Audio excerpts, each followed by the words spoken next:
میں اگلے دن ایک حدیث پڑھ رہا سا جی بک مٹی پانے نا قبر تے قیامت نو انسان دے اعمال ختم ہو جان گے تو بک مٹی دی لیا کے اللہ ترازو چ رکھن گے جڑی مسلمان بھائی دی قبر تے پائی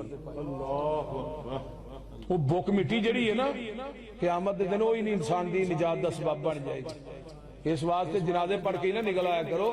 مٹی دا پانا دعا کرنا یہ دورے قرات دا دو قرات دا ثواب ہے۔ ایک قرات دا ثواب ہے جنازہ پڑھنا، قرات کڈا ہے احد پہاڑ جڈا ہے تے جے مسلمان بھائی دی قبر تے مٹی پا کے اور دعا کرے پھر اللہ دو قرات دا ثواب عطا کر دے۔ سبحان ہن مٹی پان والے بھی اپنے نے، انہاں دے دل وچ ترس نہیں آ رہا، خوف نہیں آ رہا، تو ہن بات کی ہونا ہے؟ تیرے پیچھوں اولاد تیری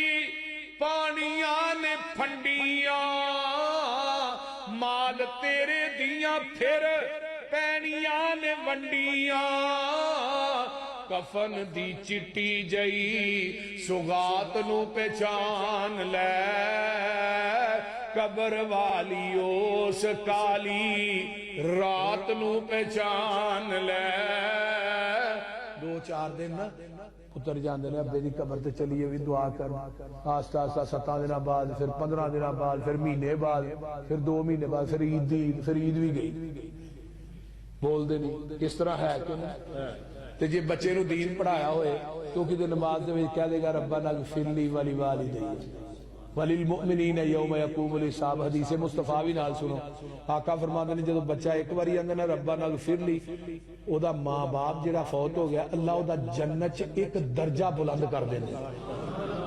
او درجہ کیڑا ہے؟ جنہ زمین آسمان دے درمیان خلا ہے نا، خلا کیڑا بڑا ایڈا جنت دا ایک درجہ جی، تے 5 ٹائم 5 دفعہ فرضاں دے اندر، نفلاں چ بھی آندا ہے، سنتاں چ بھی بندہ آندا، لیکن 5 ٹائم فرضاں چ بچہ آندا ہے ربنا اغفر لی ولی والدی، اللہ تیرے ماں باپ دے 5 درجے تے روز بلند کر دینے کہ نہیں؟ تے جے بچہ مسیتے آئے گا نماز پڑھے گا تے رب بلند کرے گا، نہیں تے اگلے بھی ڈگ پینے۔ تے بچہ کدوں آئے گا؟ بابیو گل دھیان نہ سن لو، جدوں بچے نو بچپن چ انگل تو پھڑ کے مسیتے لے آئیں گے